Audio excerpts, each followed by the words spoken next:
महाराष्ट्राची ओळख महाराजांचा तथागत भगवान बुद्धांचा धम्माचा जो वैचारिक वारसा आहे, जो शैक्षणिक वारसा आहे, तो अत्यंत अविरतपणे पुढे घेऊन जात ज्यांनी आम्हा स्त्रियांसाठी मुक्तीचा भरभक्कम पाया रचला ते आमचे राष्ट्रपिता ज्योतिबा फुले आणि आमच्या माता सावित्रीबाई फुले आणि राष्ट्रपिता ज्योतिबा फुल्यांचा आणि आमच्या माता सावित्रीबाईंचा वैचारिक वारसा तितक्याच अखंडपणे प्रामाणिकपणे ज्यांनी जे पुढे घेऊन गेले आणि ज्यांनी संविधानाची देण या भारतीय समाजाला देत आम्हा स्त्रियांसाठी मुक्तीचे दरवाजे कायमचे खुले केले असे विश्वरत्न भारतीय संविधानाचे एकमेव शिल्पकार डॉक्टर बाबासाहेब आंबेडकर या सर्व महापुरुषांना, या सर्व महानायकांना ज्ञात अज्ञात परिचित अपरिचित असे जितके आपले महापुरुष आहेत, महानायिका आहेत, या सर्वांना मी विनम्र अभिवादन करते। त्यासोबतच डॉक्टर बाबासाहेब आंबेडकर यांच्या 134व्या जयंतीच्या आपणा सर्वांना खूप खूप शुभेच्छा देते। त्यासोबतच इथे अत्यंत छान सुंदर असा श्रोतावर्ग उपस्थित आहे। सगळ्यात आनंदाची बाब माझ्यासाठी आज म्हणजे इथे महिलांचं प्रमाण जास्त आहे। सर्वांनी आपल्या आयुष्यातला महत्त्वपूर्ण वेळ देऊन सगळेजण इथे उपस्थित राहिलेले आहेत। अशा या माझ्या आजच्या श्रोतावर्गाला मी क्रांतिकारी जयभीम करते। त्यासोबतच ज्यांनी मला इथे बोलावलेलं आहे, इतकं सुंदर असं विचारपीठ इथे उपलब्ध करून दिलेलं आहे, जवळजवळ 43 वर्षांची ज्यांची ही व्याख्यानमालेची परंपरा आहे आणि इतक्या मोठ्या व्याख्यानमालेचं तिसरं पुष्प गुंफण्याची संधी इतक्या मोठ्या विचारपीठावर ज्यांनी मला उपलब्ध करून दिलेली आहे ते आपल्या संस्थेचे विनोदजी Bhagat sir, doctor Ram Patil sir, प्रकाशजी जंजाळ साहेब आणि सर्वात महत्वाचे म्हणजे आमचे चळवळीतले अत्यंत प्रामाणिक जिद्दीचे सहकारी राहुलजी खांडेकर आणि त्यासोबतच जे पदाधिकारी आहेत सगळ्यांची नावं घेणं मला शक्य नाही, ज्यांचं या व्याख्यानमालेसाठी 43 वर्षांपासूनचे योगदान आहे, अशा सर्वांना मी अभिवादन करते, मानाचे जयभीम करते। आणि माझा जो आजचा विषय आहे या विषयाची मांडणी करण्याचा किंवा आजचं जे हे विचाराचं तिसरं शेवटचं पुष्प आहे आजच्या या वर्षीच्या व्याख्यानमालेतलं, हे तुमच्या साथीने गुंफण्याचा मी आज प्रयत्न करते आहे। आजचा जो विषय दिलेला आहे अत्यंत छान असा विषय आहे, स्त्री स्वातंत्र्याचं जिणं हीच संविधानाची देण। अधिक वेळ न दवडता आपण आपल्या विषयाला सुरुवात करूयात। हा विषय जो आहे की स्त्री स्वातंत्र्याचं जिणं ही आपल्या संविधानाची देण आहे, हा विषय म्हणजे इथे आता असा उल्लेख झाला की अत्यंत मॅच्युअर्ड, प्रगल्भ, परिपक्व असा श्रोतावर्ग इथे उपस्थित आहे। साहजिकच 43 वर्षांची परंपरा लाभलेला, ज्यांनी अनेक वक्ते बघितले, विविध वयाचे, विविध अनुभव असणारे अभ्यासक, विविध विचार प्रवाह असणारे अनेक वक्ते ज्यांनी त्यांच्या विचारपीठावर आणले, असा श्रोतावर्ग परिपक्व हा असणारच। आणि आजचा हा जो विषय आहे, हा जो टॉपिक आहे, ह्याचं नाव वाचल्यानंतरच आपल्या लक्षात येतंय की आपल्याला इथे काय मांडणी करायची आहे। माझा जो विषय आहे की हे जे स्त्री स्वातंत्र्याचं जिणं आहे, आज माझ्या भगिनी इथे उपस्थित आहेत, मी आज इथे उभी राहून तुमच्या पुढे बोलते आहे, मला ही संधी मिळालेली आहे, हा मान सन्मान इथे मला जो मिळालेला आहे, हा मान सन्मान मला माझ्या भारतीय संविधानाने मिळवून दिलेला आहे। मग जेव्हा भारतीय संविधान नव्हतं तेव्हा आमची स्त्रियांची स्थिती कशी होती, तेव्हा आमचं जिणं कसं होतं हे पाहणं आम्हाला गरजेचं ठरतं। आणि हे पाहिलं नाही तर आमचं भारतीय संविधान आमच्यासाठी जगण्याचं स्वातंत्र्य, मान सन्मानाने जगण्याचं स्वातंत्र्य, इथे विचारपीठावर उभं राहून बोलण्याचं स्वातंत्र्य कसं मिळवून देतं हे आपल्याला बघता येत नाही। आणि म्हणून या विषयाला सुरुवात करत असताना पहिल्या टप्प्यावर मी इतिहासामध्ये प्राचीन काळामध्ये स्त्रियांची स्थिती कशी होती, आम्हा महिलांची स्थिती कशी होती यावर थोडंसं बोलणार आहे। म्हणजे आपण असं म्हणतोय की इथे संविधान आलं, कॉन्स्टिट्यूशन आलं, बाबासाहेबांनी लिहिलेलं, आणि त्यानंतर आम्ही सगळ्या स्त्रिया अगदी कायदेशीररित्या मुक्त झालो, आम्ही कायदेशीररित्या वैधानिकरित्या आम्ही स्वतंत्र झालो।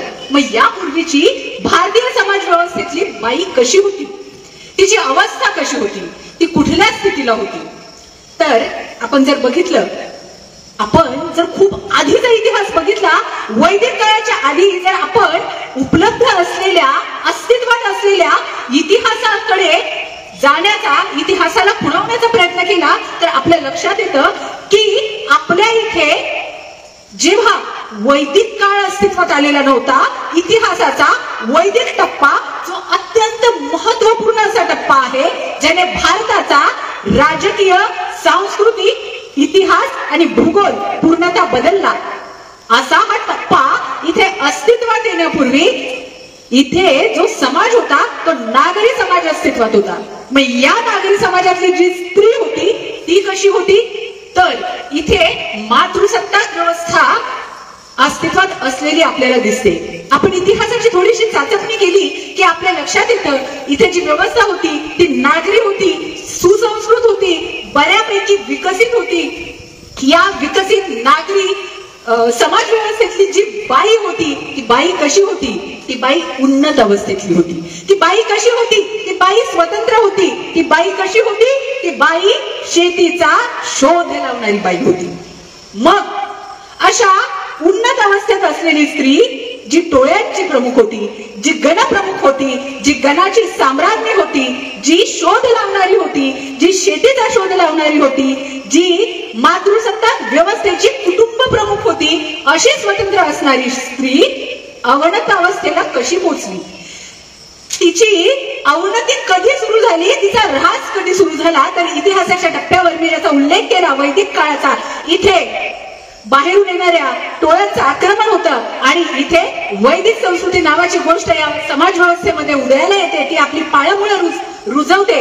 आणि काय होतं, सर्वात आधी महत्वाची गोष्ट घडते ती म्हणजे मातृसत्ताक पद्धतीचा, ज्यामध्ये स्त्री ही स्वतंत्र आहे, तिचा लोप होतो आणि पितृसत्ताक समाज व्यवस्थेचा उदय होतो. आता पितृसत्ताक समाज व्यवस्था म्हणजे काय, तर आता आपण ज्या व्यवस्थेत राहतो आहोत त्याला आपण पितृसत्ताक पुरुष वर्चस्ववादी समाज व्यवस्था म्हणतो आहोत.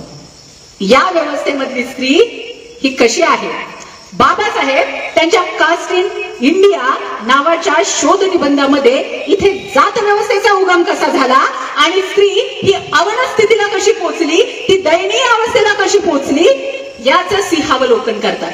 आणि बाबासाहेब असं सांगतात की इथे जात व्यवस्था नावाच्या, वर्णाश्रम व्यवस्था नावाच्या गोष्टीचा वैदिक संस्कृतीने उदय केला. मग वैदिक संस्कृतीने इथे विवाह नावाची संकल्पना जन्माला घातली. आता ही वैदिक संस्कृती जी आहे, जिला मी पुरुषी व्यवस्था म्हणत आहे, जिला मी पितृसत्ताक व्यवस्था म्हणत आहे, मग अशी जी ही पितृसत्ताक व्यवस्था आहे, ही व्यवस्था म्हणजे काय, ही व्यवस्था म्हणजे कोण, तर वर्णाश्रम व्यवस्थेच्या सर्वात वरच्या थराला असणाऱ्या काही स्वार्थी, मतलबी, मुठभर लोकांनी, घटकांनी आपल्या स्वस्वार्थासाठी इथे वर्णाश्रम व्यवस्था जन्माला घातली. इथे पुढच्या काळामध्ये जात व्यवस्था नावाची कप्पेबंद अशी एक सामाजिक संरचना भारतामध्ये जन्माला घातली. बाबासाहेब त्यांच्या ॲनिहिलेशन ऑफ कास्ट मध्ये भारतीय समाज संरचनेचं जे वर्णन आहे ते पिरॅमिडच्या रूपात करतात. बाबासाहेब म्हणतात की आपल्या भारताची जी समाज व्यवस्था आहे, आपल्या भारताचा जो समाज आहे तो इथल्या धर्म व्यवस्थेने, इथल्या पितृसत्ताक व्यवस्थेने पिरॅमिडच्या रूपात उभा केला. म्हणजे इथे वरच्या कप्प्यामध्ये एक विशिष्ट वर्ग आहे, त्याच्या खालच्या कप्प्यामध्ये एक विशिष्ट वर्ग आहे आणि त्याच्या खाली जे 2 कप्पे आहेत त्याच्यामध्ये काही विशिष्ट वर्गाला ढकलून दिलेला आहे.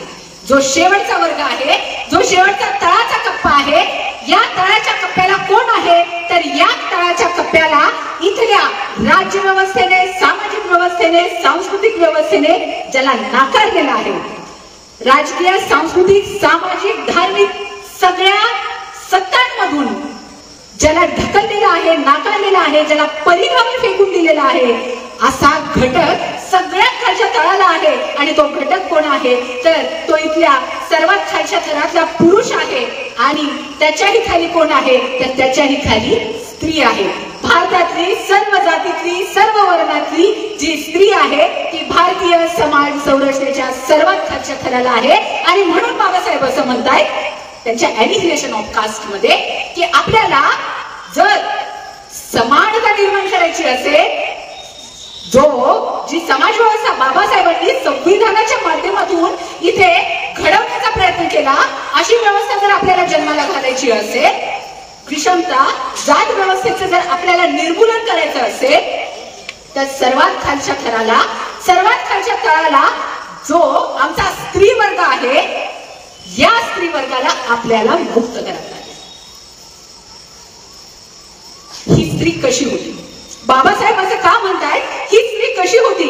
तर मी असं म्हटलं की इथे मातृसत्ताक व्यवस्था लोप पावते आणि पितृसत्ताक व्यवस्था उदयाला येते आणि स्वतंत्र असणारी स्त्री ही पारतंत्र्याचा देव. विवाहासारख्या गोष्टींचा उदय होतो आणि स्त्रीचं लैंगिक स्वातंत्र्य हिरावून घेतलं जातं. मग ही स्त्री कशी आहे? ही स्त्री कशी आहे हे बघण्याच्या पूर्वी इथे वैदिक कालखंडावर प्रहार करणारा एक सर्वात मोठा भारतीय इतिहासामध्ये सामाजिक आविष्कार घडून आला, याच्याकडे मी तुमचं लक्ष वेधणार आहे. वैदिक काळामध्ये पारतंत्र्य नावाची गोष्ट उदयाला आली. समाजातले जे काही विशिष्ट घटक होते ते पारतंत्र्यात गेले आणि अशा विषमतावादी संस्कृतीवर, अशा विषमतावादी व्यवस्थेवर सर्वात पहिला भारतामध्ये जर कोणी सांस्कृतिक प्रहार केला तो म्हणजे तथागत भगवान गौतम बुद्धांनी. तथागत भगवान गौतम बुद्धांनी काय केलं हे जाणून घेतल्याशिवाय, फुल्यांनी काय केलं आणि फुल्यांनी काय केलं हे जाणून घेतल्याशिवाय बाबासाहेबांनी आपल्यासाठी काय केलं हे समजून घेता येत नाही. तथागत भगवान गौतम बुद्ध काय करतात? ज्या स्त्रीसाठी एक धर्म, एक व्यवस्था ज्ञानाची कवाड कायमची बंद करतो, जी स्त्री ही स्त्री आहे, जी व्यक्ती आहे, जिचं मानवता नाकारतो, अशा स्त्रीसाठी भिक्खुनी संघाचे दरवाजे तथागत खुले करून देतात. स्त्रियांना ज्या काळात उंबऱ्याच्या बाहेर निघण्याची धर्मशास्त्र परवानगी नाकारतं, त्या काळात तथागत भगवान गौतम बुद्ध इथल्या सगळ्या वर्णातल्या, प्रत्येक घटकातल्या, प्रत्येक सामाजिक स्थान असणाऱ्या प्रत्येक बाईला भिक्खुनी संघामध्ये येण्याची अनुमती देतात, प्रवचन घेण्याची अनुमती देतात आणि धम्माची कवाडं खुली करून देतात. म्हणजे काय करतात? ज्या स्त्रीनं शिकायचं नाही असं धर्मशास्त्र ठणकावतं, त्या स्त्रीला तथागत भगवान गौतम बुद्ध धम्माच्या माध्यमातून स्वतःच्या अस्तित्वाचा शोध घेण्यासाठी मुक्तीचं अवकाश खुलं करून देतात. हा वैदिक व्यवस्थेवर दिलेला पहिला घाव होता. तथागत बुद्धांनी इथल्या विषमतावादी सांस्कृतिक व्यवस्थेचं गमक इथल्या स्त्रीच्या शोषणामध्ये आहे हे हेरलं आणि म्हणून तथागत भगवान गौतम बुद्ध इथली व्यवस्था स्त्री मुक्तीच्या माध्यमातून डोक्यावर उभी करण्याचा प्रयत्न करतात. तथागत भगवान गौतम बुद्धांचा हाच वारसा, नेमकं त्यांना जे गमक कळलं हे हेरत ही नारी पकडत आमचे राष्ट्रपिता ज्योतिबा फुले पुढे जातात आणि वयाच्या 21व्या वर्षी राष्ट्रपिता ज्योतिबा फुले आपल्या 17 वर्षाच्या बायकोला घराच्या उंबरठ्या बाहेर काढतात. ते धर्म व्यवस्थेच्या विरोधात उभे राहतात आणि ते फक्त उभे राहत नाही, तर ज्या काळामध्ये बाई शिकली, बाईला अक्षर गिरवण्याचा प्रयत्न केला तर तिचा नवरा मरणार असं धर्मशास्त्र सांगतं.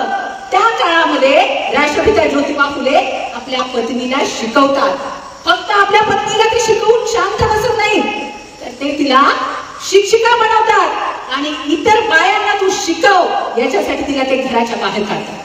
आपल्या सर्वांना माहिती आहे, सावित्रीबाई जेव्हा घराच्या बाहेर पडतात तेव्हा त्यांचा मार्ग इतका सुकर, इतका सहज, सोपा असा मार्ग नव्हता. सावित्रीबाई जेव्हा घराच्या बाहेर पडायच्या मुलींना शिकवण्यासाठी, ज्योतिबा फुले पुण्यामध्ये, आमच्या पुण्यामध्ये 1848 साली पहिली शाळा सुरू करतात आणि ही जी पहिली शाळा आहे, बरं का, ही जी पहिली शाळा आहे, बघा फुले किती पुढे आहेत. त्यांना समाज व्यवस्थेचं गमक समजलेलं आहे. फुले कळस चढवतात. फुले मुलींसाठी तर पहिली शाळा काढतातच, पण महार मार्गांच्या मुलींसाठी फुले पहिली शाळा काढतात.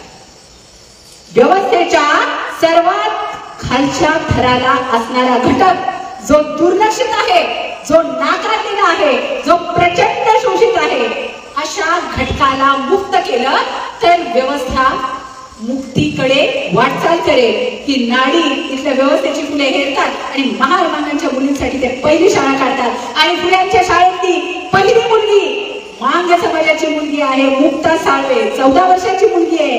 ती शोध निबंध लिहिते. ती त्या शोध निबंधामध्ये 14 वर्षाची मुलगी आपल्या शोध निबंधामध्ये काय करते तर इथल्या निकटघट्ट प्रचंड मोठ्या हजारो वर्षांपासून जी व्यवस्था उभी आहे त्या व्यवस्थेला ती प्रश्न विचारते. त्या व्यवस्थेची ती चिकित्सा करते. ती म्हणते की आम्ही महारमान म्हणजे चेहरा नसलेली ओळख नसलेली माणसं आहोत. ही मुक्ता या धर्म व्यवस्थेला प्रश्न विचारण्याचं धाडस करते. फुलेंच्या शाळेची मुलगी आहे मुक्ता साळवे. फुले काय करतात? फुले काय करतात? फुले साधारण 200 वर्षांपूर्वी आपल्या घरावर पाटी लावतात. ज्या वरच्या जातीतल्या बाया आहेत, ज्या नाडल्या गेल्या आहेत, ज्या फसवल्या गेलेल्या आहेत, बिचाऱ्या विधवा बाया ज्यांची फसवणूक झालेली आहे, ज्या गरोदर राहिलेल्या आहेत, अशा बायांनी विहीर जवळ करण्यापेक्षा अशा बायांनी माझ्या घरी या, सुखरूपपणे बाळंत व्हा, इच्छा असेल तर आपली संतती घेऊन जा आणि नसेल तर गुपचूपपणे ही संतती घेऊन जा, अशी पाटी फुले 200 वर्षांपूर्वी कर्मठ पुण्यामध्ये लावतात. आजही अशी पाटी लावण्याचं धाडस कोणी करू शकत नाही. फुले काय करतात? ज्या व्यवस्थेने इथल्या बाईला नवरा मेल्यानंतर चितेवर जिवंत जाळलं, इथल्या व्यवस्थेने मुलीला पाळण्यात असतानाच जिचं लग्न 75 वर्षाच्या म्हाताऱ्यासोबत लावून दिलं, ज्या व्यवस्थेने इथल्या बाईला तिचा कुठलाही विचार न घेता नवरा गेल्यानंतर जिचं मुंडन केलं, जिला माघारामध्ये कायमचं बंद केलं, जिचं अस्तित्व नाकारलं, अशा स्त्रीचं आणि बघा फुलांचा मोठेपणा. फुले काय करतात तर जी स्त्री वर्णाश्रम व्यवस्थेतल्या सर्वात वरच्या टप्प्यातली स्त्री आहे त्या वरच्या स्त्रीच्या त्या बोडक्या बामिनींच्या वेदना फुले जाणतात. फुले पुरुष आहे परंतु ते स्त्रियांच्या वेदना जाणतात आणि त्या स्त्रियांसाठी फुले काय करतात? फुले पुण्यामध्ये केशवपणासाठी प्रयत्न करतात. न्हाव्यांचा यशस्वीपणे संप घडवून आणतात. फुल्यांचा हा जो वारसा आहे हा वारसा पुढे बाबासाहेब स्त्रियांचा.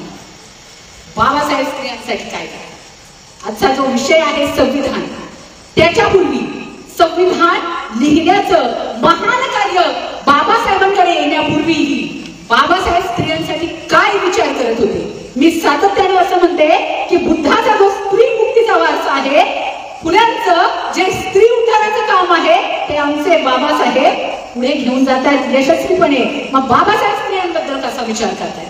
बाबासाहेबांचं बायकांबद्दलचं काय म्हणणं आहे?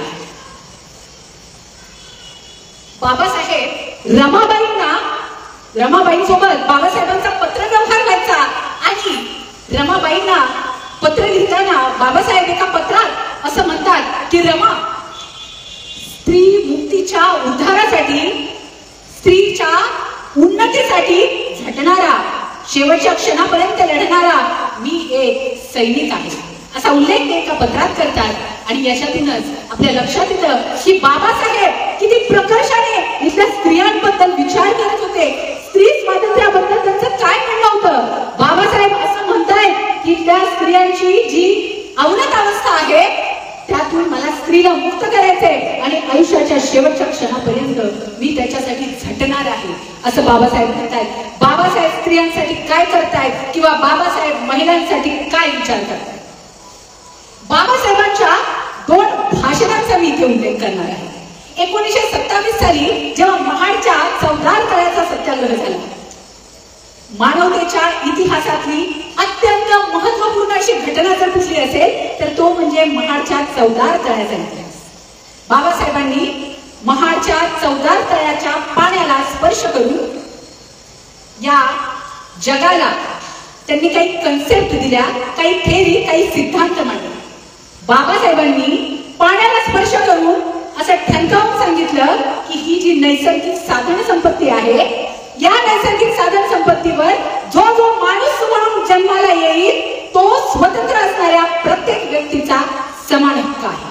हा सिद्धांत बाबासाहेब सत्याग्रहाच्या माध्यमातून प्रतिकात्मकरित्या जगासमोर मांडताना दिसतात.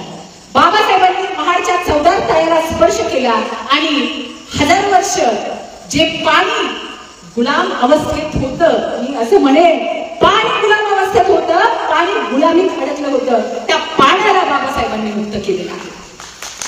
महाडच्या ह्या चौदार तळ्याचा जो सत्याग्रह आहे तो आम्हा महिलांच्या अनुषंगाने अत्यंत महत्वाचा ठरलेला असा सत्याग्रह आहे. कारण या सत्याग्रहानंतर बाबासाहेबांची महिला भेट घेतात. बघा तेव्हाचा काळ आहे, आताची गोष्ट आणि तेव्हाची गोष्ट याच्यात किती मोठा फरक आहे. खेड्यापाड्यातून महिला चालत चालत बिचाऱ्या आलेल्या आहेत, त्यांनी बाबासाहेबांची भेट घेतलेली आहे. म्हणजे किती बाबासाहेबांवर किती निष्ठा आहे त्या महिलांची.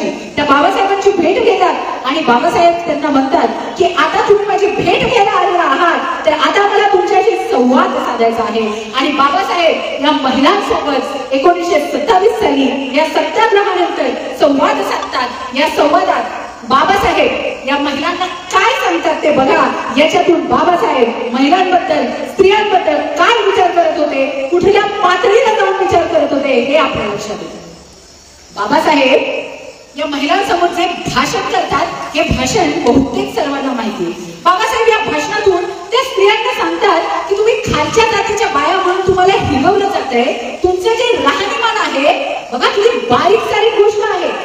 बाबासाहेब त्यांना अगदी तुम्ही तुमचं लुगडं कसं नेसायला हवं, तुम्ही अंगावर जे कचऱ्याचे दागिने घालता ते दागिने घालणे कसं सोडलं पाहिजे, तुम्ही कसं स्वच्छ राहिलं पाहिजे, इथपासून छोट्या छोट्या गोष्टींबद्दल बाबासाहेब महिलांना सांगतायत.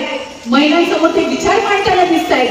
बाबासाहेब या महिलांना महत्वाचा प्रश्न विचारतायत. महिलांना विचार करायला बाबासाहेब उद्युक्त करतायत. बाबासाहेब त्यांना असं म्हणतात की बायांनो, एखाद्या उच्च जात वर्गातल्या स्त्रीच्या पोटी जी संतती जन्माला येते ती संतती उच्च ठरते. ती जी संतती आहे तिला समाजात मान मिळतो, तिला समाजात स्थान मिळतं. वरच्या पातळीतली बाई ज्या पद्धतीने संतती जन्माला घालते अगदी त्याच पद्धतीने बायांनो तुम्ही संतती जन्माला घालता. म्हणजे कोणी जर असा दावा करत असेल की आम्ही तोंडातून जन्माला आलो आहोत, आम्ही दंडातून जन्माला आलो आहोत, तर ही धादांत खोटी आणि अंधश्रद्धा असणारी बाब आहे. बाबासाहेब या मुलांना असं म्हणताय की वरच्या जातीतली माझी भगिनी ज्या पद्धतीने मूल जन्माला घालतीये, अगं बाई तू त्याच पद्धतीने मूल जन्माला घालतीये, मग तरीही तिच्या पोटातून येणारं मूल हे सन्मानाला आणि कौतुकाला पात्र ठरतं. आणि तुझ्या उदरातून जन्माला येणारं मूल हीन म्हणवलं जातं, शूद्र म्हणवलं जातं, त्याचा वाट या संस्थेला होतो. मग बाई, मग भगिनी, मग माझी बहिणी, माते, हा तुझ्या उदराचा या व्यवस्थेनं केलेला, हा तुझ्या मातृत्वाचा, हा तुझ्या गर्भाचा या व्यवस्थेनं केलेला अपमान नाही का? बाबासाहेब इथल्या खालच्या तळागाळातल्या बाईला या व्यवस्थेनं तुझ्या गर्भाचा, तुझ्या उदराचा, तुझ्या अस्तित्वाचा, तुझ्या मानवतेचा कसा अपमान केलेला आहे, कशी अवहेलना केलेली आहे हे त्या बाईला सांगतायत. तिला विचार करायला भाग पाडतायत. बाबासाहेब असं म्हणतायत की या व्यवस्थेला जर मला डोक्यावर उभी करायची असेल, या व्यवस्थेला जर मला मोडायची असेल, मला सगळ्यांना समान पातळीवर आणायचं असेल, मला इथे पुनरुत्थान घडवून आणायचं असेल, तर यासाठी मला स्त्रियांची गरज आहे. माझी खात्री आहे बाबासाहेब महिलांना असं म्हणताय की माझी पूर्ण खात्री आहे इथल्या व्यवस्थेला फाडण्याचं, तोडण्याचं, मोडण्याचं जर धैर्य कोणात आहे तर ते इथल्या तळागाळातल्या स्त्रीमध्ये आहे. बघा, बाबासाहेबांच्या या संवादाचा, या कम्युनिकेशनचा, या भाषणाचा या महिलांवर इतका प्रभाव पडलेला दिसतो की या महिला संध्याकाळी जेव्हा पुन्हा आपल्या घरी जायला निघतात तेव्हा बाबासाहेब त्यांना जसं सांगतात की तुम्ही ज्या पद्धतीने गुडघ्याच्या वर हे जे लुगडं नेसता आहात, हे जे दागिने घालता आहात, हे जे तुमचं राहणीमान आहे ते तुम्हाला विशिष्ट जातीतल्या बाया म्हणून ओळखायला भाग पडणारं राहणीमान आहे. हे राहणीमान आधी तुम्ही बदलायला हवं.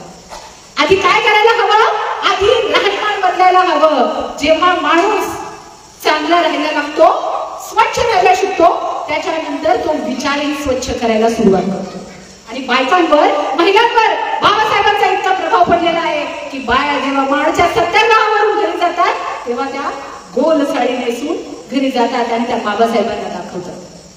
बाबासाहेबांनी जी चळवळ उभी केली समानतेची, कोणा विशिष्ट समाजासाठी बाबासाहेबांनी चळवळ उभी केलेली नाही, तर मी असं म्हणतेय की इथे पुनरुत्थानाची चळवळ बाबासाहेबांनी घडवून आणलेली आहे.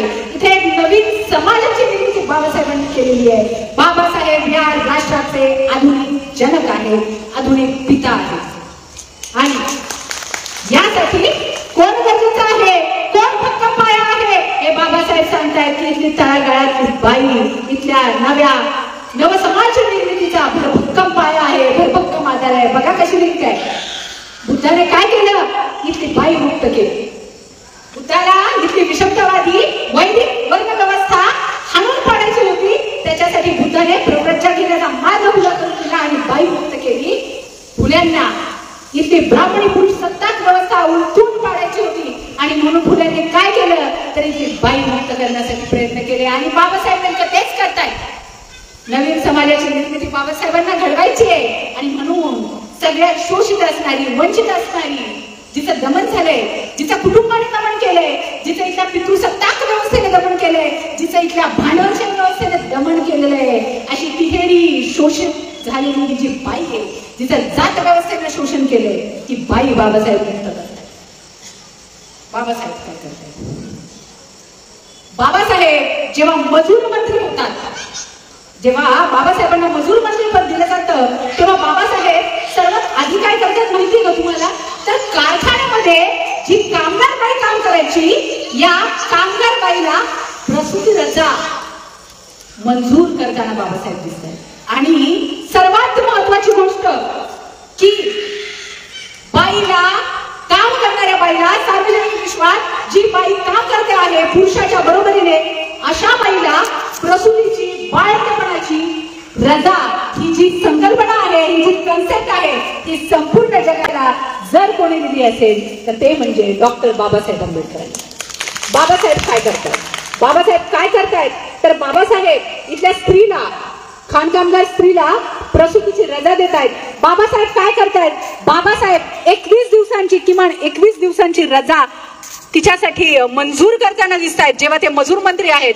बाबासाहेब काय करतायत तर पुरुष मजुराच्या, पुरुष कामगाराच्या बरोबरीने स्त्रीलाही, जी कामगार स्त्री आहे तिलाही तितकाच भत्ता मिळायला हवा, तिलाही निवृत्ती वेतन मिळायला हवं, यासाठी बाबासाहेब कायदा करताना दिसत आहेत. फॅक्टरी ऍक्ट म्हणजे सर्वांना माहिती आहे, आताच्या काळामध्ये अत्यंत विस्तारित स्वरूपात मी ज्या प्रसूती रजेचं वर्णन केलं, आता जर आपण बघितलं तर आपल्या भारतातली प्रत्येक स्त्री, जी स्त्री बाबासाहेबांच्या प्रती अगदी कृतज्ञ आहे, अशी प्रत्येक बाई, भारतातली प्रत्येक बाई आज प्रसूती रजा हक्काने घेताना दिसते.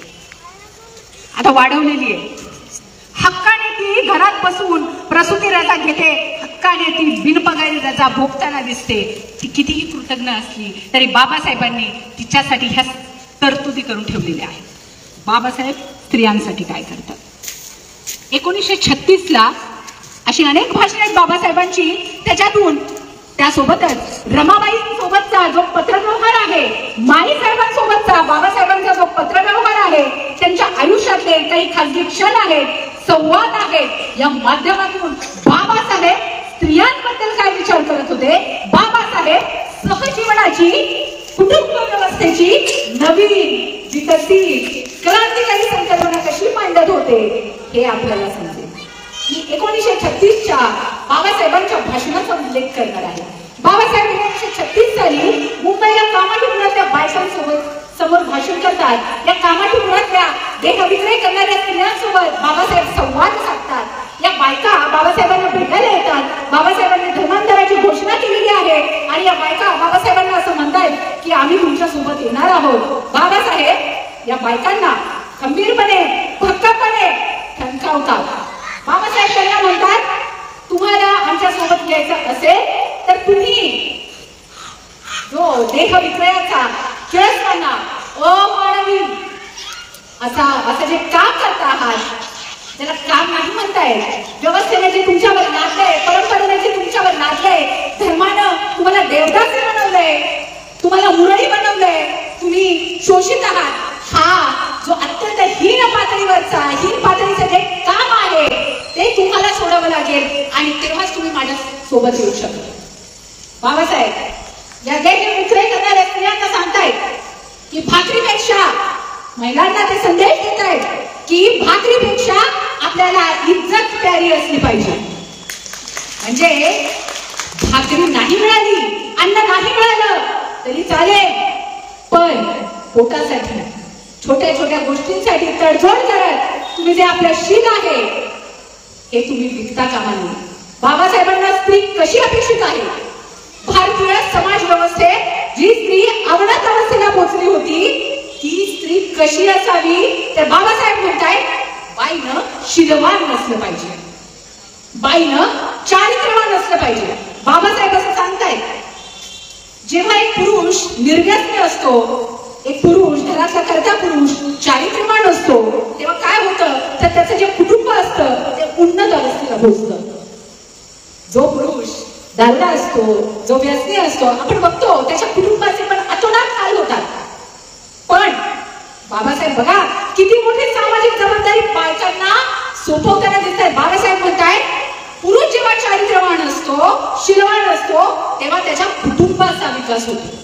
पण जेव्हा एक स्त्री शीलवान असते, चारित्र्यवान असते, तेव्हा फक्त तिच्या कुटुंबाचा विकास होत नाही, तर शीलवान असलेली बाई, चारित्र्यवान असलेली बाई मजबूत कुटुंब, मजबूत समाज आणि अत्यंत बळकट अशी राष्ट्राची नवी पिढी घडवते, राष्ट्र घडवते.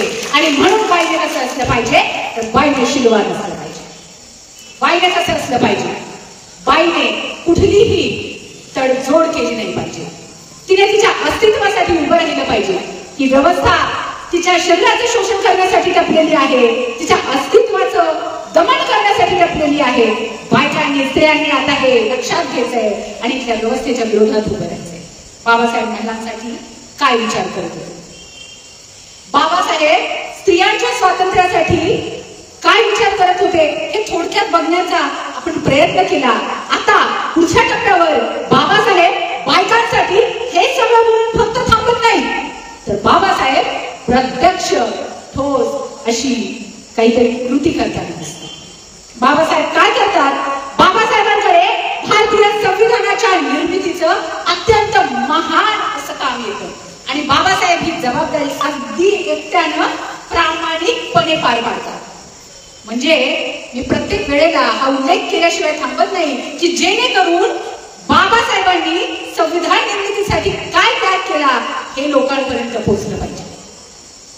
सध्या एक ट्रेंड आलेला आहे, तो बिचारी लोकांचा सुळसुळाट झालेला आपल्याला दिसतो आणि एक ट्रेंड आलाय की लोक, काही अज्ञानी लोक असं म्हणतात की संविधान काय फक्त एकट्या बाबासाहेबांनी लिहिलं होतं का? मग पार्लमेंट मध्ये असणारे किती ते आकडा सांगतात, मी नाही लक्षात ठेवलं, 200, 250, 287 हे लोक काय करत होते? तर हो, जेव्हा बाबासाहेब मसुदा समितीचे अध्यक्ष म्हणून प्रामाणिकपणे, नेटाने, निरंतर, अविरतपणे 24 तास न झोपता, न खाता पिता झटत होते, अभ्यास करत होते, तेव्हा हे लोक हो झोपाच काढत होते. बाबासाहेब हे भारतीय संविधानाचे केवळ एकमेव जनक आहे आणि हे सत्य आहे. बाबासाहेबांना अनेक गंभीर असे आजार होते, बाबासाहेबांना हृदयविकाराचा झटका येऊन गेला होता, बाबासाहेबांना श्वसनाचा त्रास होत होता आणि जे डायबिटीस होतं ते बाबासाहेबांचं खूप वरच्या लेवलवर जाऊन पोहोचलं होतं. माळी साहेबांचं जर आत्मचरित्र तुम्ही वाचलं आणि वाचा, माई साहेबांच्या आत्मचरित्रामध्ये बाबासाहेबांनी इथल्या भारतीय समाजाला संविधान मिळवून देण्यासाठी काय सहन केलं हे जर आपल्याला जाणून घ्यायचं असेल तर माई साहेबांचं चरित्र अत्यंत उपयोगी आहे. माई साहेब अनेक प्रसंगांमध्ये वर्णन करतायत की बाबासाहेबांच्या शरीराचे अतोनात हाल झालेले आहेत, इतके आजार बाबासाहेबांना ग्रासलेले आहेत. शेवटच्या क्षणी तर बाबासाहेबांच्या जखमा बऱ्या होत नव्हत्या, इतकं त्यांचं डायबिटीस वाढलं होतं. पार्लमेंटमध्ये त्यांना त्या खुर्चीवर बसता येत नव्हतं. अनेक उल्लेख आहेत माई साहेबांनी केलेले आणि म्हणून आम्ही इथे अगदी धाडसाने, धीरगंभीरपणे, सातत्याने, आत्मविश्वासाने या लोकांना, या अविचारी समूहाला आम्ही सांगतो की हो, बाबासाहेब आंबेडकर भारतीय संविधानाचे एकमेव शिल्पकार आहेत. बाबासाहेब संविधान लिहिताना इथल्या स्त्रियांसाठी काय करतात? बाबासाहेबांनी लिहिलेलं जे संविधान आहे, मला असं वाटतं जेव्हा आम्ही आलो तेव्हा इथे संविधानाची प्रस्तावना कोणीतरी वाचत होतं आणि मी चुकत नसेल. बाबासाहेबांच्या संविधानाची ही जी प्रस्तावना आहे, हा जो सरनामा आहे, हा जर आपण वाचला तर आपल्या लक्षात येतं की बघा, बाबासाहेबांनी या भारतामध्ये या भारत नावाची गोष्ट घडवली असं म्हटलं तरी अतिरेक ठरणार नाही. बाबासाहेब नागरिक नावाची जी संकल्पना आहे, जी आपल्या राष्ट्रामध्ये, जी राष्ट्र नव्हतंच मुळात, हा जो भारतीय समाज आहे, हा जो भारतीय समाज या पातळीवर देखील अपयश ठरलेला असा समाज होता, ज्याला राष्ट्र नावाची गोष्ट काय असते हेच माहिती नव्हतं. ब्रिटिश आल्यानंतर आम्हाला राष्ट्र नावाची काहीतरी गोष्ट असते बाबा याची जाणीव झाली आणि पुढच्या काळात राष्ट्राची निर्मिती झाली, राष्ट्रीय चळवळीचा उदय झाला. बाबासाहेब संविधानाच्या माध्यमातून राष्ट्र नावाची जी संकल्पना आहे, जी इथल्या समाजाला हजारो वर्षांपासून शिवलीच नव्हती, ज्या हजारो वर्षांपासून फक्त आणि फक्त गुलामच होते, वेगवेगळ्या टोळ्या इथे येत गेल्या, कधी अरब इथे आले, कधी अफगाण इथे आले, हे आले, राजपूत इथे आले, शक इथे आले, हुन इथे आले, वेगवेगळ्या लोकांनी मुघल इथे आले, वेगवेगळ्या इथं टोळ्या आल्या, त्यांनी आक्रमण केली. जो सत्तेवर यायचा त्याची हुजरेगिरी करणं एवढंच फक्त इथल्या समाज व्यवस्थेला माहिती होतं, इथल्या व्यवस्थेला माहिती होतं. बाबासाहेबांनी संविधान दिलं आणि राष्ट्र नावाची गोष्ट, देश नावाची गोष्ट इथल्या समाज व्यवस्थेला तिचा परिचय करून दिला. त्याच्या सरनाम्यामध्ये बाबासाहेब नागरिक नावाची गोष्ट, अत्यंत महत्वाची कन्सेप्ट आहे, सिटिझनशिप म्हणजे काय हे आपल्या संविधानाच्या माध्यमातून बाबासाहेब सांगताना दिसत आहेत. बाबासाहेब स्त्रियांसाठी काय विचार करतात? आपल्या संविधानाची सर्वात महत्वाची बाब, सर्वात महत्वाचं वैशिष्ट्य म्हणजे काय? एक तर आपलं जे संविधान आहे ते जगातलं सर्वात मोठं संविधान आहे बरं का. इथल्या बाबासाहेबांनी बनवलंय, जगातलं सर्वात मोठं संविधान आहे, सर्वात मोठं विस्तृत असं आणि लिखित स्वरूपातलं संविधान आहे. आणि सगळ्यात महत्वाचं वैशिष्ट्य काय आहे?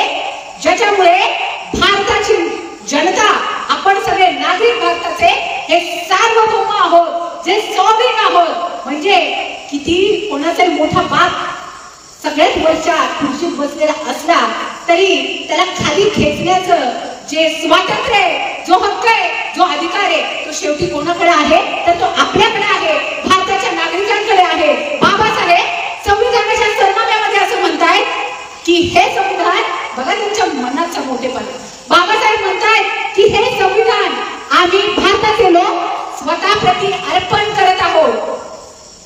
हे जे संविधान आहे, इथे अस्तित्वात असणारी जी कायदेशीर व्यवस्था आहे, तिचा एकमेव राजा जर कोण असेल, तिचा एकमेव मालक जर कोण असेल तर तो इथला जो नागरिक आहे तो आहे. मग बाबासाहेबांचा जो नागरिक आहे तो कोण आहे? बाबासाहेब भारतीय संविधानाच्या 3ऱ्या भागामध्ये मूलभूत हक्क, फंडामेंटल राईट्स नावाची गोष्ट एक चॅप्टर इन्क्लूड करतात आणि त्याच्यामध्ये तुम्ही जर बघितलं, त्याच्यामध्ये कलम 14 मध्ये बाबासाहेब कलम 14 मध्ये असं म्हणतायत की कायद्यापुढे भारताचा प्रत्येक व्यक्ती हा समान असेल. आता याचा आणि बायकांचा संबंध काय? बाबासाहेब संविधानाच्या माध्यमातून बायकांसाठी काय करतात? कलम 14 असं सांगताय की भारतात जन्म घेतलेली प्रत्येक व्यक्ती ही कायद्यापुढे समान आहे. याच्यासाठी जो एक कायदा, जो एक संविधान, वैदिक व्यवस्थेनंतर इथे जेव्हा बुद्धाचा आविष्कार घडतो आणि क्रांतीनंतर जी प्रतिक्रांती होते, त्यानंतर हजारो वर्ष इथे कायदा अस्तित्वात आलेला दिसतो. आणि या कायद्याची कलम, या कायद्याचे जे कायदे आहेत ते आणि बाबासाहेब आमच्या भारतीय संविधानामध्ये आमच्यासाठी जी कलम समावेशित करतात त्याची तुलना आपण करूया. आणि ती केल्यानंतर बाबासाहेब आमचे मुक्तिदाते कसे आहेत आणि आज हा जो आपला विषय आहे की स्त्री स्वातंत्र्याचं जीणं हीच कशी संविधानाची देण आहे, याच्याकडे आपण येऊ शकतो. बाबासाहेब कलम 14 मध्ये असं सांगतायत की कायद्यापुढे सगळे समान असतील. मी असं म्हटलं की क्रांतीनंतर प्रतिक्रांती झाली आणि एक कायदा, एक कायदे व्यवस्था इथे उदयाला आली. ही जी कायदे व्यवस्था होती, ही कायदे व्यवस्था इथल्या लोकांबद्दल आणि स्पेशली आज आपण स्त्रियांबद्दल बोलतोय, तर इथल्या स्त्रियांबद्दल ही व्यवस्था, हे कायदे, ही कर्म काय म्हणत होती हे आपण थोडक्यात बघूया आणि मग कंपॅरिझन करूया. ही जी कायदे व्यवस्था आहे तिला मनुस्मृती, हे जे संविधान आहे प्राचीन काळातलं, तिला मनुस्मृती असं म्हटलं जातं, ज्याचं दहन 25 डिसेंबरला बाबासाहेब करताना दिसतात. मनुस्मृतीचा जर 8वा अध्याय तुम्ही बघितला, जसं मी म्हणते ना की संविधानाचा भाग 3 कलम 14, तसं मनुस्मृतीचा 8वा अध्याय आणि श्लोक 299 जर बघितला तर बायकांसाठी काय तरतूद आहे, बायकांसाठी मनुस्मृती काय म्हणते, तर मनुस्मृती असं म्हणते, असत्य ज्या प्रकारे अपवित्र असतं त्याच प्रकारे स्त्रिया सुद्धा, बायका सुद्धा अपवित्र आहे. शिकण्याचा, शिकवण्याचा, वेदमंत्र म्हणण्याचा, उपनयन करण्याचा स्त्रियांना, बायकांना अधिकार नाही, असं मनुस्मृतीचा कायदा सांगतोय. कायदा सांगतोय मनुस्मृतीचा की असत्य, असत्य, खोटं ही बाब जितकी हीन आहे, बायका पण तशाच, त्या पण हीन आहे, खोटारडे आहेत, असत्य वचने आहेत, त्या अपवित्र आहेत, त्या अशुभ आहेत. मनुस्मृतीचा 9वा अध्यायातला 9वा श्लोक असं म्हणतोय, ह्या ज्या बायका आहेत, ह्या ज्या स्त्रिया आहेत, ह्या ना व्यभिचारी आहेत, त्या सुंदर रूप बघत नाहीत पुरुषाचं, त्या पुरुष कुठल्या वयाचा आहे, त्याचं रूप कुठलं आहे हे काहीही त्या बघत नाही, तर त्या इतक्या व्यभिचारी असतात की त्यांना केवळ आणि केवळ उपभोग घ्यायचा असतो. असं मनुस्मृतीचा कायदा बायकांबद्दल बोलतो आहे. मनुस्मृतीच्या 9व्या अध्यायातला 15वा श्लोक असं म्हणतोय की स्त्री ही जात्यात चंचल असते, स्त्री ही जात्यात व्यभिचारी असते, स्त्री ही मुळातच ती जन्माला आल्यापासूनच व्यभिचारी असते, ती अशुभ असते, ती अपवित्र असते. मनुस्मृतीच्या अध्यायातला 5व्या अध्यायातला 162वा श्लोक असं म्हणतोय, असं सांगतो बाईला कायदा सांगतो मनुस्मृतीचा की बाईचा नवरा जर मेला, पतीचं जर निधन झालं, तर बाईने कधीही दुसरं लग्न करता कामा नये, तो बाईला अधिकार नाहीये, असं कायदा सांगतोय मनुस्मृतीचा बाईला. पण 166व्या श्लोकामध्ये 5व्या अध्यायामध्ये मनुस्मृतीचा कायदा पुरुषांना असं सांगतोय की तुमची जर बायको मेली, पत्नी जर वारली, तर पुरुषाने लगेच तिचं दफन करायचं, लगेच तिचं दहन करायचं आणि लगेच दुसरं लग्न करायचं.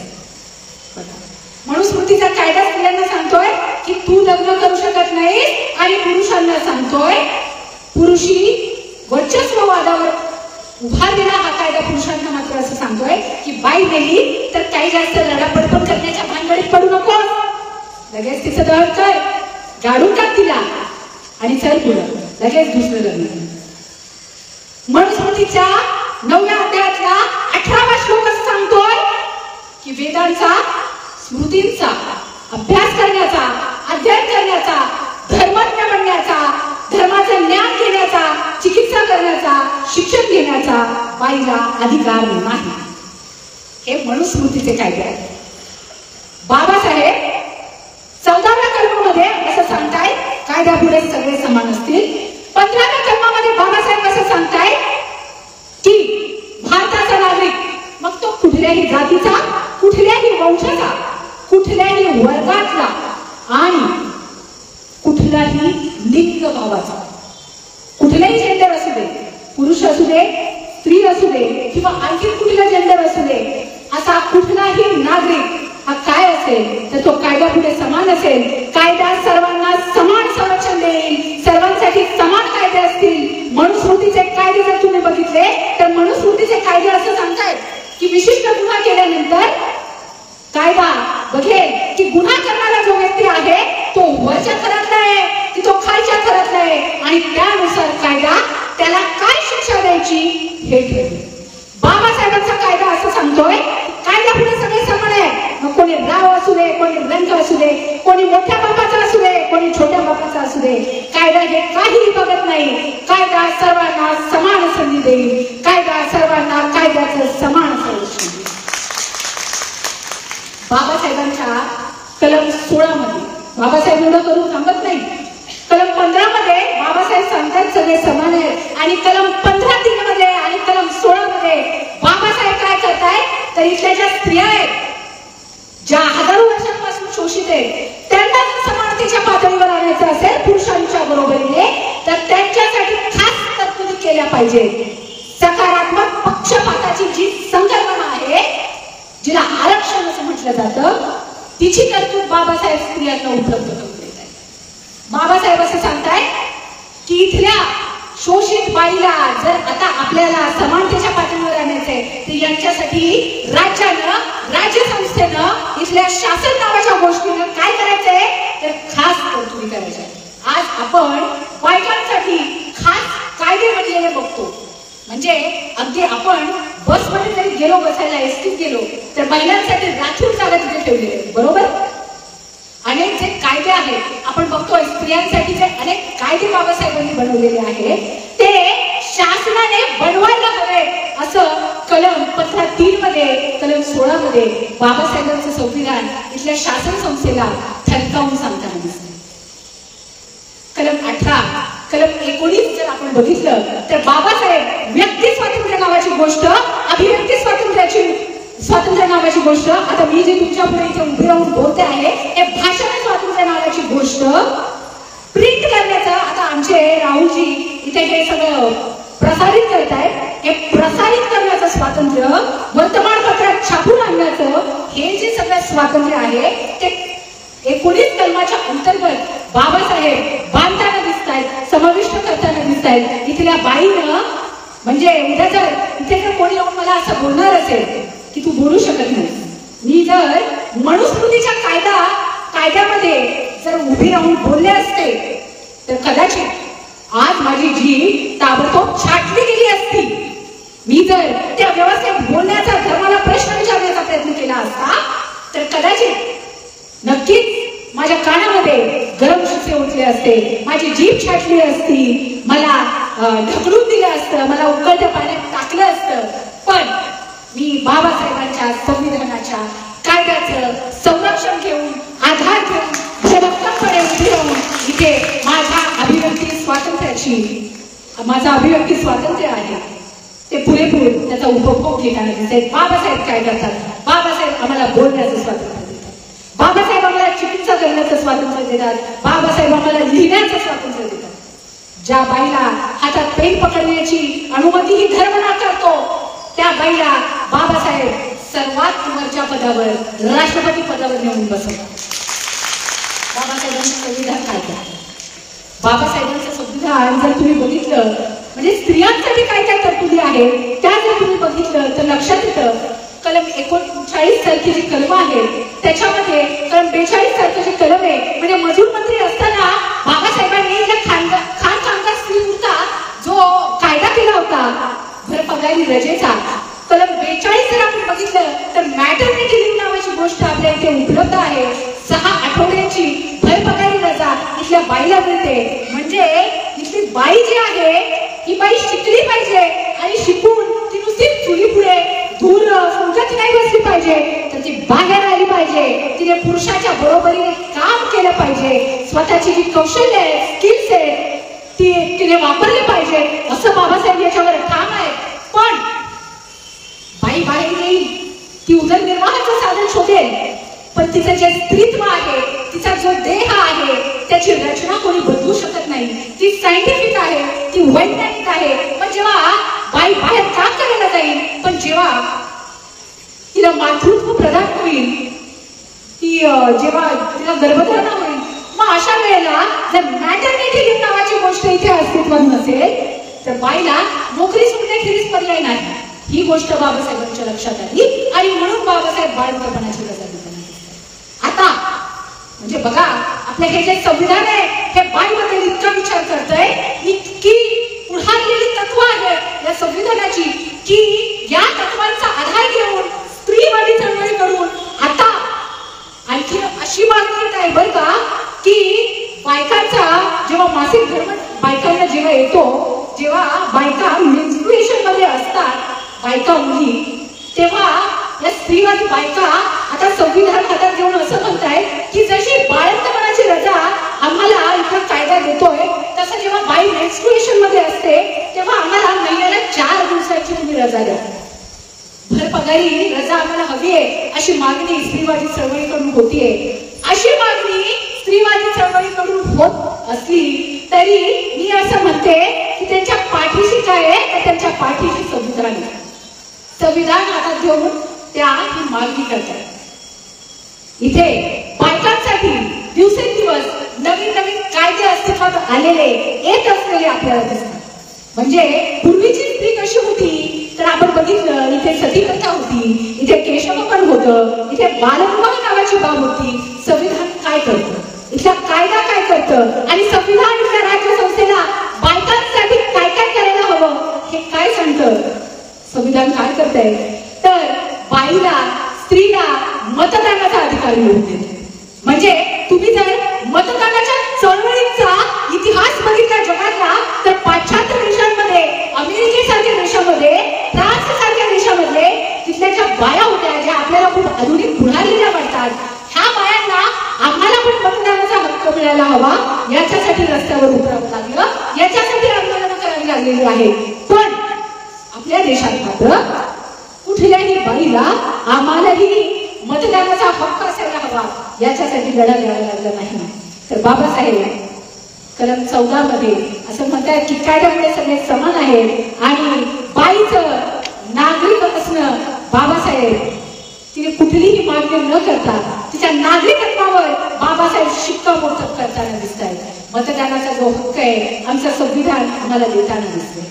पाश्चात्य देशांमध्ये केवळ पुरुषांना मतदानाचा हक्क होता. आमच्या इथे जेव्हापासून आम्ही स्वतंत्र झालो, जेव्हापासून पहिल्या निवडणुका इथे सुरू झाल्या तेव्हापासून इथली बाई ती कुठल्याही वर्गातली असो, ती अडाणी असो, निरक्षर असो, कशीही असो, ती प्रत्येक बाई आपला हक्क बजावताना दिसते. बाबासाहेब मतदानाच्या माध्यमातून इथल्या नागरिकांना राजा बनवताना दिसत आहेत आणि बाबासाहेब मतदानाचा हक्क प्रदान करून इथल्या बाईला राजा बनवताना. बाबासाहेबांच्या काय काय केलं आहे. मगाशी एका गोष्टीचा, महत्वाच्या गोष्टीचा उल्लेख करायचा राहिला की बाबासाहेब जेव्हा कायदे मंत्री होते, बाबासाहेब जेव्हा मजूर मंत्री होते तेव्हा बाबासाहेब स्त्रीसाठी काय करतात ते आपण बघितलं. पण पुढच्या काळात नेहरूंच्या मंत्रिमंडळामध्ये बाबासाहेब कायदे मंत्री बनतात आणि पहिली गोष्ट बाबासाहेब काय करतात तर बाबासाहेब इथे हिंदू कोड बिलाची मागणी करतात. हिंदू कोड बिलाची मागणी करतात. मग हिंदू कोड बिल म्हणजे काय आणि हिंदू कोड बिल कोणासाठी होतं. हिंदू कोड बिल हे इथल्या आमच्या ज्या हिंदू भगिनी आहेत या हिंदू भगिनींच्या स्वातंत्र्याची मागणी करणारं, आमच्या हिंदू भगिनींच्या हक्कांबद्दल बोलणारं असं बिल होतं, अशी संहिता होती. याच्यामध्ये बाबासाहेब असं सांगतायत म्हणजे आमचा जो हिंदू समाज आहे या हिंदू समाजाचे रीतिरिवाज, कायदे, परंपरा हे एकजिन्सी नाही, वेगवेगळे आहेत. हे प्रदेशानुसार बदलणारे आहेत. म्हणजे बंगाल प्रांतामध्ये तिथे दयाभागा पद्धती होती, तर उत्तरेकडे मिताक्षर नावाची पद्धती होती आणि यानुसार संपत्तीचं वाटप केलं जायचं आणि याच्यामध्ये स्त्रीचा कुठेच समावेश नव्हता. आणि मग बाबासाहेब काय करतायत हिंदू कोड बिलाच्या माध्यमातून हिंदूचे जे विखुरलेले कायदे आहेत एका तत्वात घट्ट बांधताना दिसत आहेत. हा जो हिंदू समाज आहे सगळ्यांसाठी एक संघ कायदा निर्मिती करायला हवी असं बाबासाहेबांना वाटते आणि ते हिंदू कोड बिल आणतायत आणि या हिंदू कोड बिलाच्या माध्यमातून ते आमच्या हिंदू भगिनींसाठी कायदे करतायत. ह्या हिंदू कोड बिलामध्ये आमच्या हिंदू भगिनींसाठी काय कायदे आहेत तर बाबासाहेब असं सांगतायत की आमची जी हिंदू भगिनी आहे हिंदू कोड बिल याच्यासाठी आणायचं आहे की आमची जी हिंदू भगिनी आहे या आमच्या हिंदू भगिनीलाही कोडगीचा हक्क मिळायला हवा. ह्या आमच्या हिंदू भगिनीला घटस्फोटाचा हक्क मिळायला हवा. ही जी आमची हिंदू भगिनी आहे जिला विधवा झाल्यानंतरही मूल दत्तक घेण्याचा हक्क मिळायला हवा. बाबासाहेब असं सांगतायत ही जी आमची हिंदू भगिनी आहे हिला भावाच्या बरोबरीने आपल्या वडिलांच्या संपत्तीमध्ये समान वाटा मिळायला हवा. म्हणजे आपण जर बघितलं आता बाया उभ्या राहतात, जेव्हा वाटणी असते संपत्तीची तेव्हा सही देत नाही ना तुम्ही. भावाच्या बरोबरीने उभं राहण्याचं हे जे स्वातंत्र्य हा जो अधिकार आहे बाबासाहेब हिंदू कोड बिलाच्या माध्यमातून हिंदू भगिनींना उपलब्ध करून देत होते. घटस्फोट नावाची ही जी संकल्पना आहे, मॅडम इथे बसल्यात वकील आहेत, मॅडमना माहिती आहे हिंदू विवाह कायद्यानुसार जो नंतरच्या काळात आला, पण हिंदू समाज व्यवस्थेनुसार, धर्म व्यवस्थेनुसार विवाह विच्छेदन नावाची ही जी कन्सेप्ट आहे ही कन्सेप्टच अस्तित्वात सुरुवात होती. म्हणजे एकदा लग्न झालं, हिंदू कायद्यानुसार, हिंदू धर्मशास्त्रानुसार लग्न ही जी बाब आहे, विवाह ही जी बाब आहे, हा सोहळा आहे, हा संस्कार आहे. हा केवळ विधी नाही, हा कुठला करार नाही, तर हा संस्कार असल्यामुळे हा धार्मिक संस्कार मोडला जाऊ शकत नाही. ह्याच्या गाठी आहेत, ह्या स्वर्गात बांधलेल्या असल्यामुळे खाली इथे पृथ्वीवर त्या कोणी तोडू शकत नाही असं धर्मशास्त्र सांगतंय. आणि अशा पद्धतीने जेव्हा धर्मशास्त्र म्हणतं की तुम्ही कुठल्याही परिस्थितीत, म्हणजे नवऱ्याने तुम्हाला कितीही दुरून काढू द्या, सासरच्यांनी तुमच्या अंगावर रॉकेट होऊ द्या, काडी लावू द्या, तरी देखील बाई तू त्या विषारी विवाहातून, त्या नात्यातून तू मुक्त होऊ शकत नाही, तर तुझ्या काठी या स्वर्गात जुळलेल्या आहेत ग. पण बाबासाहेब आमच्या हिंदू भगिनीला सांगतात की तुला पण घटस्फोटाचा अधिकार आहे. कायद्यानुसार घटस्फोटाचा हक्क स्त्रीला मिळाला पाहिजे, पुरुषाला मिळाला पाहिजे. विवाह नावाची ही जी बाब आहे, ही मानव निर्मित बाब आहे, ही कुठेही स्वर्गात पाताळात घडून आलेली बाब नाही. विवाह म्हणजे सहजीवन होय असं सांगत बाबासाहेब घटस्फोटाचा हक्क आमच्या हिंदू भगिनीला उपलब्ध करून देत. पण बाबासाहेब जेव्हा हिंदू कोड बिल मांडतात तेव्हा हे हिंदू कोड बिल संमत होत नाही. बाबासाहेब एकटे पार्लिमेंटमध्ये उभे राहतात आणि बाकीचे सगळे जे होते सदस्य ते बाबासाहेबांना विरोध करताना दिसतात. वल्लभभाई पटेल असं म्हणतात की हा माणूस जरी येणार असेल पार्लिमेंटमध्ये तर मी दारच काय, खिडक्यांची कवड देखील बंद करून टाकली. बाबासाहेब इथल्या हिंदू स्त्रीच्या अधिकारांची मांडणी हिंदू कोड बिलच्या माध्यमातून करत असताना त्या काळामध्ये हिंदू भगिनी रस्त्यावर बाबासाहेबांचा विरोध करण्यासाठी उतरवून आणलेल्या दिसतात. तरी देखील बाबासाहेब डगमगत नाहीत. ते त्यांच्या स्त्री स्वातंत्र्याच्या विचारावर, त्यांच्या कार्यावर ठाम राहतात आणि बाबासाहेब आपल्या कायदेमंत्री पदाचा राजीनामा. बायकांसाठी बाबासाहेबांनी काय केलं तर इथल्या स्त्रीसाठी बाबासाहेबांनी कायदेमंत्री पदाचा राजीनामा दिलेला आहे. आताच्या काळात एखाद्या मंत्र्याला मंत्री सोडाव, एखाद्या सरपंचाला जाऊन बोला की तू तुझ्या पदाचा राजीनामा दे, देतो का बघा. बाबासाहेब कायदेमंत्री आहेत आणि कोणासाठी राजीनामा देत आहेत, कोणासाठी मंत्रीपद सोडतायत, तर आमच्या हिंदू भगिनींसाठी बाबासाहेब मंत्री सोडतायत. बाबासाहेब महिलांसाठी काय करतात. मी असं म्हटलं की संविधानाच्या कलमांच्या माध्यमातून, मूलभूत हक्कांच्या माध्यमातून, मार्गदर्शक तत्वांच्या माध्यमातून, मूलभूत कर्तव्याच्या कलम 51A च्या माध्यमातून, मूलभूत अधिकाराचं सर्वात महत्वाचं कलम 21 च्या माध्यमातून बाबासाहेब समृद्धपणे, स्वतंत्रपणे, माणूस म्हणून प्रतिष्ठेने जगण्याचा बाईला हक्क मिळवून देत आहे. कलम 21A च्या माध्यमातून इथली राज्य व्यवस्था इथल्या प्रत्येक स्त्रीला, इथल्या बाईला शिक्षण घेण्याचा अधिकार मिळवून देत आहे. जी मनुस्मृती असं म्हणते की बाईला शिक्षण घेण्याचा हक्क नाही, बाबासाहेबांचं संविधान असं म्हणतंय की प्रत्येक बाईने शिकायला हवं आणि बाईने शिकायला हवं. याच्यासाठी इथल्या राज्य व्यवस्थेने, इथल्या शासन संस्थेने बाईसाठी खास तरतूद करायला हवी, बाईला आरक्षण द्यायला हवं. मनुस्मृती असं म्हणते की कुठलाही छोटा निर्णय घ्यायचा असेल कुटुंबात जरी, तरी बाईने एकटीने घेऊ नये, तर बाईनं कुटुंबातल्या पुरुषांना विचारून निर्णय घ्यावा. बाबासाहेब त्याच बाईला मतदानाचा हक्क देत आहेत. बाबासाहेब काय करतायत तर बाबासाहेब त्या बाईला कुठल्या पदावर नेऊन पोहोचवतायत. मी मगाशी म्हटलं बाबासाहेब बाईला राष्ट्रपती बनवतायत, हा देश चालवण्याची संधी उपलब्ध करून देत आहेत. बाबासाहेब इथल्या राज्य व्यवस्थेला सांगतायत की बायकांना तुम्ही महत्वाच्या पदावर बसण्याची संधी द्यायची आहे आणि स्थानिक स्वराज्य संस्थांमध्ये 33%, आता 50% वाटतं आरक्षणाच्या माध्यमातून इथली बाई सरपंच होत, ग्रामपंचायतीचं महत्वाचं पद भूषवते, गावाचा विकास करताना दिसते. इथली बाई आता पार्लमेंटमध्ये उभी राहून जी मनुस्मृती बाईला बोलण्याचा हक्क देत नाही, स्वातंत्र्य देत नाही, ते संविधान मात्र इथल्या बाईला पार्लमेंटमध्ये उभं राहून बिल मांडण्याची अनुमती देतं, स्वातंत्र्य उपलब्ध करून देतं. संविधान बाईसाठी आहे. बुद्धानं जो स्त्री मुक्तीचा विचार मांडला होता, जो स्त्री मुक्तीचा विचार फुल्यांनी यशस्वीपणे पुढे नेला होता, बाबासाहेबांनी तोच विचार संविधानाच्या माध्यमातून केवळ मांडलाच नाही स्त्री मुक्ती नावाची गोष्ट बाबासाहेबांनी फक्त बोलून दाखवली नाही, काही बोल घेऊया समाज सुधारकांप्रमाणे, तर बाबासाहेबांनी त्याच्यावर ठोस उपाययोजना केली. जे मनुस्मृतीचे वाहक आहेत, जे वारसदार आहेत, असे जे वारसदार आहेत, या वारसदारांना आपलं डोकं काढता येऊ नये याच्यासाठी बाबासाहेबांनी संविधानाच्या माध्यमातून इथे ह्या खास तरतुदी केलेल्या आहेत. आणि ही जी बाई आहे, आमची भारताची बाई आहे, हिला कायमची स्वतंत्र केली आहे, धर्माच्या जाचातून हिला मुक्त केली आहे, तिला तिच्या अस्तित्वाचं भान जाणीव बाबासाहेबांनी मिळवून दिलेलं आहे. जाता जाता सध्याची जी आपली स्थिती आहे, म्हणजे संविधानाने आम्हाला मुक्त केलं, परंतु आताचा जो काळ बघितला, मी मनुस्मृतीच्या वाहकांबद्दल इथे उल्लेख केला. मनुस्मृतीचे जे वाहक आहेत, ज्यांना असं वाटतंय आजही बरं का 2025 मध्ये, ज्यांना असं वाटतंय की संविधान नावाची गोष्ट आता आपल्याला काढून टाकायची आहे आणि आपल्याला पुन्हा एकदा तो काय आणायचा आहे, मनुस्मृती आणायची आहे, ते लोक इथे सक्रिय झालेले आहेत. म्हणजे तुम्ही जर बघितलं की अगदी सोशल मीडियावर देखील लोक व्यक्त होतात आणि त्या व्यक्त होण्यातून समाजाच्या मनामध्ये काय सुरू आहे किंवा समाज किती अवनत स्थितीकडे पुढे जात आहे याचं दर्शन घडतं.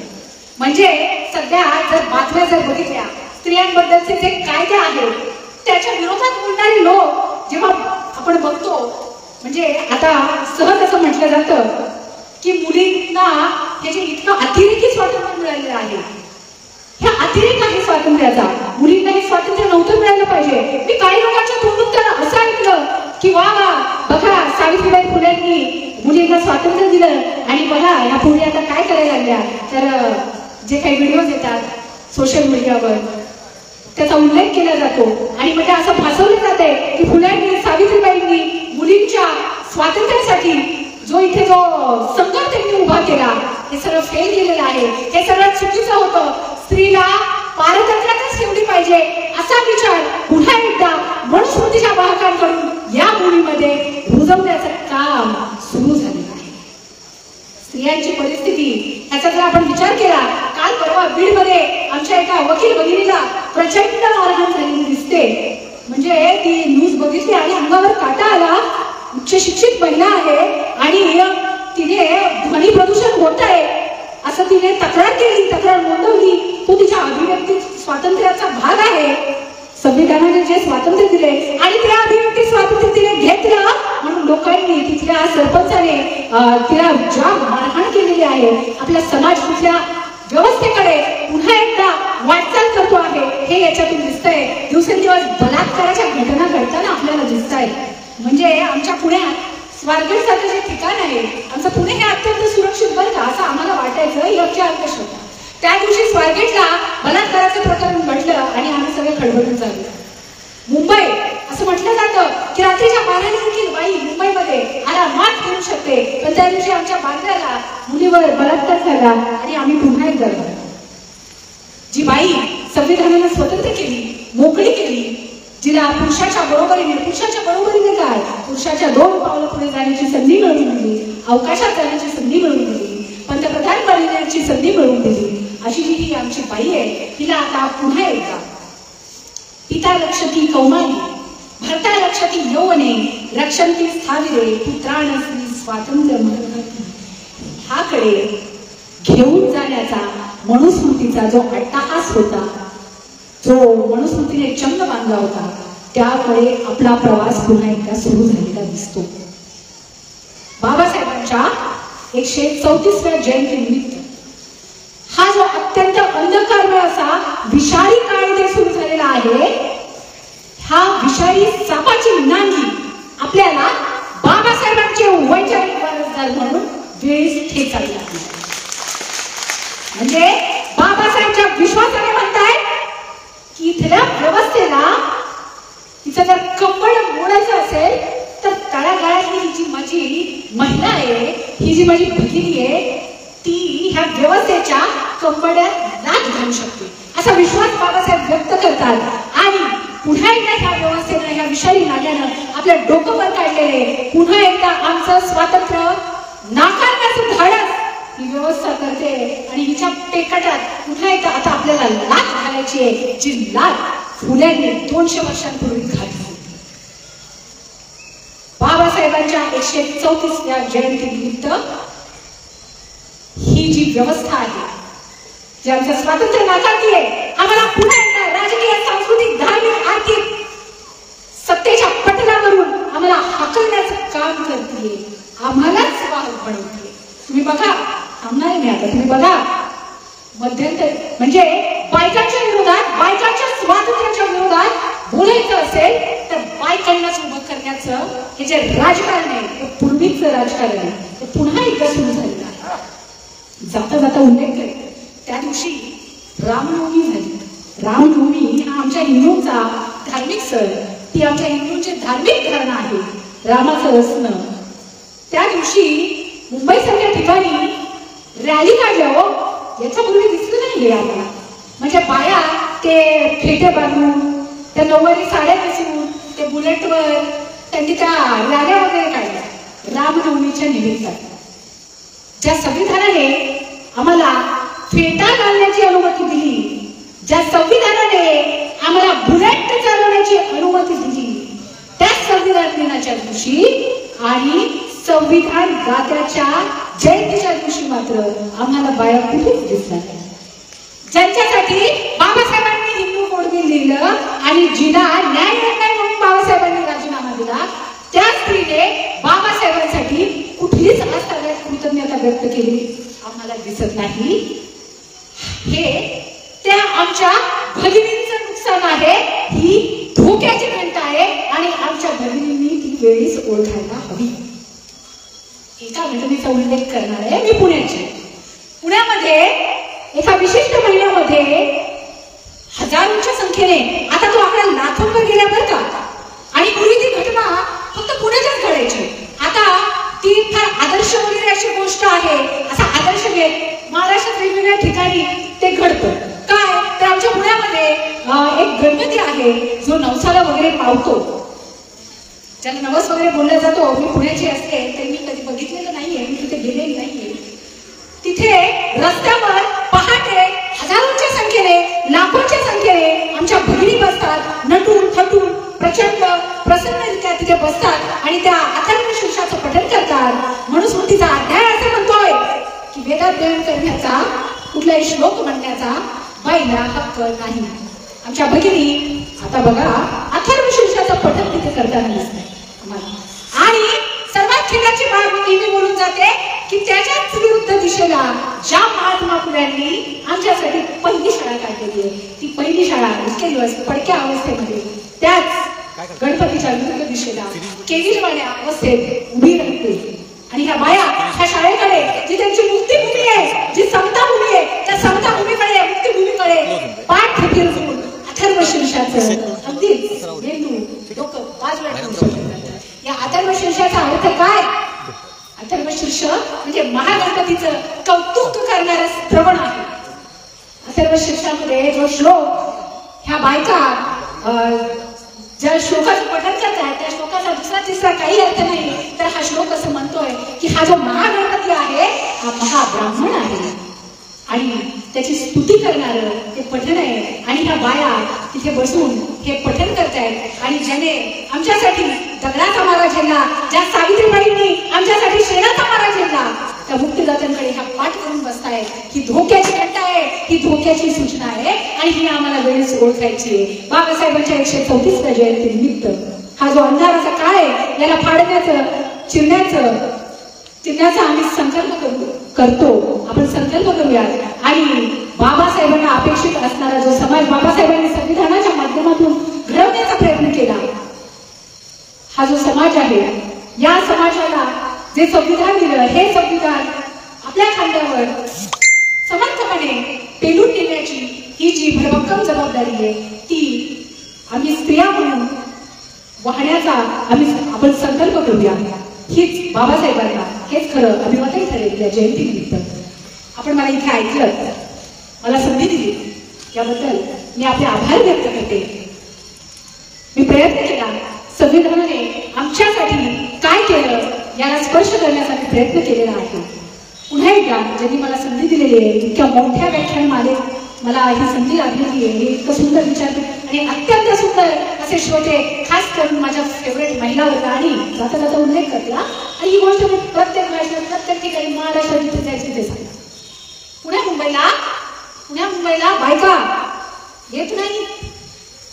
राऊतजी ऑनलाईन मला नेहमी बोलवतात, ऑनलाईन पण बाहेर नसतात. हो, आई तुला काय करते हे त्यांना जास्त इम्पॉर्टंट वाटतं बघणं. आज माझ्या भगिनी हातातली कामं सोडून आवडून कौटुंबिक जबाबदाऱ्या पार पाडून ते नटून थटून येऊन बसले. नटून थटून सुद्धा बोलते. बाबासाहेबांची 136वी जयंती आहे आणि हे सोहळे आपण केले पाहिजे, नटलं पाहिजे, वाचलं पाहिजे, नाचलं पाहिजे. मी प्रत्येक ठिकाणी सांगेन, इतका सुंदर महिला वर्ग, प्रेक्षक वर्ग, श्रोता वर्ग, इतका परिपक्व सुज्ञ मला लाभला. आणि ह्याच महिला वर्ग बाबासाहेबांच्या स्वप्नातला समाज घडू शकतो अशी मला खात्री वाटते. मला इथे येण्याची संधी मिळवून दिली, त्या जिल्ह्यामध्ये येण्याची संधी मिळवून दिली. अत्यंत सुंदर असं माझा आग्रादित्य सकाळपासून झालेला आहे. अत्यंत छान असा अनुभव मी घेतलेला आहे. सगळ्यांचे, आपणा सर्वांचे, संस्थेचे जे पदाधिकारी आहेत त्या सर्वांचे खूप खूप आभार व्यक्त करते. अगदी ज्यांनी मला इतकं प्रेमाने खायला घातलं अशा आमच्या हर्षा भगत मॅडम, या सगळ्यांचे मी वैयक्तिकरित्या आभार व्यक्त करते आणि आपली रजा घेते. पुन्हा एकदा आपल्या सर्वांना मानाचा आणि क्रांतिकारी जय करते आणि थांबतो. धन्यवाद.